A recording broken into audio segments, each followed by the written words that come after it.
তো গাইজ আমি এখন দাঁড়িয়ে আছি শামসুল স্টেডিয়ামের পাশে, এবং যেটা কিনা যশোরে অবস্থিত, এবং পেছনে লেখা আছে দেখতে পাচ্ছেন যে বিসিবির চীন টাবাক টামটাম।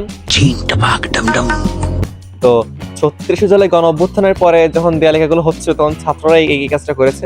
তো আমি মনে করবো যে এটা করে তারা কোনো ভুল কাজ করে না, আসলে বিসিবির চীন টাবাক টামটাম লেগে গেছে আমাদের, কারণ আমাদের বিসিবির কোনো ভবিষ্যৎ নেই। কেননা আমাদের এই শামসুল স্টেডিয়ামে, ঠিক আছে, মানে শামসুল স্টেডিয়ামের ঘাস এই পর্যন্ত, হাঁটু বরাবর ঘাস।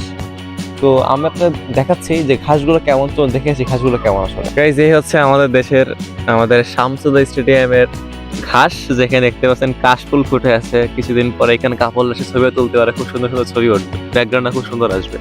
দেখেন এই আছে ঘাস। এই তাহলে বলেন দর্শক, তাহলে আপনারাই বলেন আমাদের দেশে আমরা ওয়ার্ল্ড কাপ কিভাবে নিয়ে আসবো, আমরা টি-20 ওয়ার্ল্ড কাপ কিভাবে নিয়ে আসবো, চ্যাম্পিয়ন্স ট্রফি কিভাবে আনবো আমরা একটা দেশে? যদি আমি বুঝি না, মানে স্টুডেন্ট অবস্থা যদি এই থাকে তাহলে ছেলেমেয়েরা খেলবেটা কোথায়?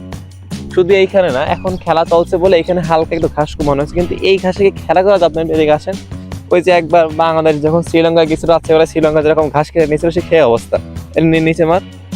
এরকমের বড় বড় ঘাস থাকলে খেলা করা যাবে? দর্শক আপনারাই বলুন।